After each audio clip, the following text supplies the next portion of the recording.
Besides their authoritarian regimes, some dictators are known for their lavish lifestyles, at the expense of the state's treasury, of course. And no, we are not just talking about being able to afford avocado toast, we are talking bigger. From luxurious palaces and personal yachts, to fleets of luxury cars and even bizarre projects like a personal zoo, these rulers spared no expense in their pursuit of opulence. But of course there are levels to these wasteful spendings, and while some like Burkina Faso Sankara even refused to live in the presidential villa, you could not come between Kim Jong-Il and his $700,000 a year for Hennessy expenses. Here's a list of wasteful dictators. Stay tuned until the end to witness the astounding levels of extravagance and understand the shocking contrast between the dictators' excessive lifestyles and the hardships endured by their people. You won't believe the absurdity of their spending. Kim Jong-il, the former leader of North Korea, held the position of dictator for a period of 17 years, from 1994 until his death in 2011. During his reign, he maintained strict control over the country and its people, implementing policies that were often criticized by the international community. Despite the controversies surrounding his leadership, Kim Jong-il was famous for his opulent way of living and his penchant for spending money extravagantly. Owning a fleet of luxury cars is a dream for many. But for Kim Jong-il, it was only to be expected. Among his impressive collection are a stunning $1.6 million Maybach and a sleek $600,000 Rolls-Royce. It's clear that Kim Jong-il had a passion for luxury automobiles and spared no expense in acquiring some of the most impressive models on the market then. Cars weren't the only things this dictator collected. In fact, he maintained a personal zoo that housed a variety of rare creatures for his entertainment only. Sorry, regular Koreans, you just have to do with the normal zoos. Sapar Murat Niyazov was a controversial leader who ran Turkmenistan from 1985 until his death in 2006. He was also known as Turkmenbashi. He was known for his bizarre behaviors, but most importantly, his love for big and sometimes unnecessary projects, funded, of course, with state funds. One of Niyazov's most well-known works was the 200-meter-tall, 660-foot-tall Arch of Neutrality in Ashgabat, the capital of Turkmenistan. On top of the arch is a golden figure of Niyazov himself that turns so that it is always facing the sun. Niyazov also liked to give things new names that were based on himself or his family. He renamed the months of the year after himself, his mother and his daughter's names. He changed the name of Ashgabat, the main city, to his own name. Niyazov was so powerful and wealthy that he was part of the curriculum in schools. The former dictator of Haiti, François Papadoc Duvalier, spent a lot of money on the presidential palace or Palais National, which was more or less his personal property. The property, a palace in itself, had several other palaces, including the main presidential palace, which was a luxurious and grand building. Within this property was a golf course, and of course the fan favorite of dictators, a private zoo with exotic animals. It is important to note that under Duvalier's dictatorship, most Haitians lived in poverty and were treated badly.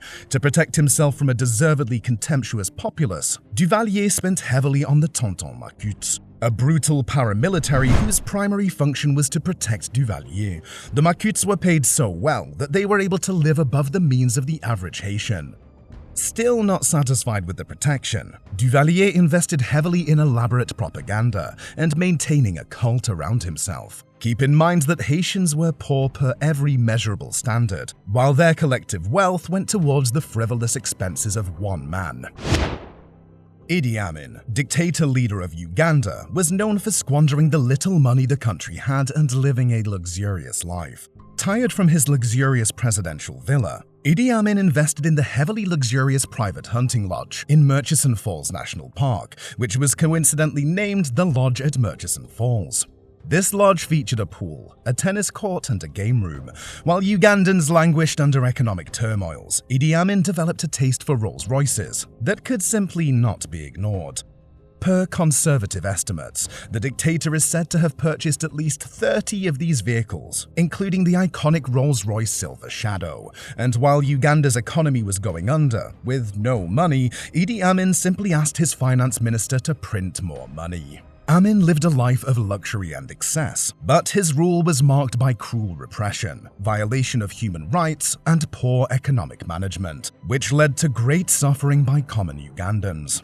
Saddam Hussein, former leader of Iraq, was known for living a lavish life. He erected many structures all over Iraq, including the Republican Palace in Baghdad, which is one of the most famous. The Republican Palace was a huge, luxurious building that was Saddam Hussein's main home and also his seat of power. It was thought that these mansions, with their luxurious interiors and expensive furniture, would cost billions of dollars to build and keep up. Saddam Hussein also had a large number of expensive cars, including a protected Mercedes-Benz worth $1 million. After his execution, more than $650 million in cash was reported to have been found hidden between the walls of his apartment. Muammar Gaddafi, dictator leader of Libya, was known for spending a lot of money in strange ways. He took on big, expensive projects because he wanted to show off and make himself look good. One of his most famous projects was the Great Man-Made River, which was a large network of pipes and underground aqueducts meant to move water from springs in the desert to the coast. Perhaps not wasteful this time, the project was meant to fix the lack of water in Libya and cost about $25 billion, with $1 billion alone going towards the planting of palm trees. When Gaddafi was tired of being a man of the people, he contributed to his country's economic decline with wasteful personal expenses. Having a regular luxurious car was not enough. Instead, the dictator preferred custom-made Mercedes complete with gold trimmings.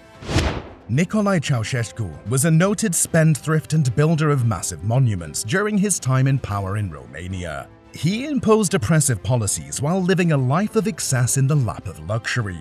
The Palace of the Parliament, or People's House in Bucharest, was one of his most lavish undertakings. It was built to demonstrate Ceausescu's authority and prestige as the largest administrative edifice in the world. The palace is a massive building decked out in luxurious furnishings and constructed from pricey materials. It was reported to have cost a whopping €4 billion.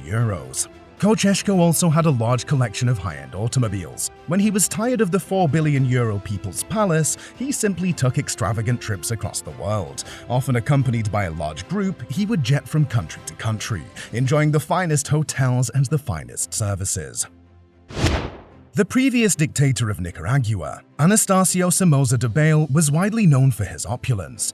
He had a lavish lifestyle, complete with luxury automobiles, yachts, and private jets, while many of his compatriots struggled to make ends meet. The wealth largely controlled by Anastasio was around $900 million, with most of it kept away in hard-to-trace accounts for his children. The only father-son combo to make this list, Kim Jong-Un became the supreme leader of North Korea after his father's death in 2011. Not to be outdone by his father, Kim Jong-Un developed his own unique luxurious taste, going lengths to sneak in luxurious vehicles due to the numerous embargoes placed by the United States. When he is not sneaking luxurious Mercedes into the country, Kim Jong-un is investing in the unneeded vanity project that is his nuclear ambition. Bear in mind that North Korea is 31 times poorer than their southern neighbors, and the expenses invested in nuclear warheads can be used to fund much-needed infrastructure in the country. An honorable mention to the list is Philippines' Ferdinand Marcos, whose wife, Imelda, owned 1,000 pairs of shoes.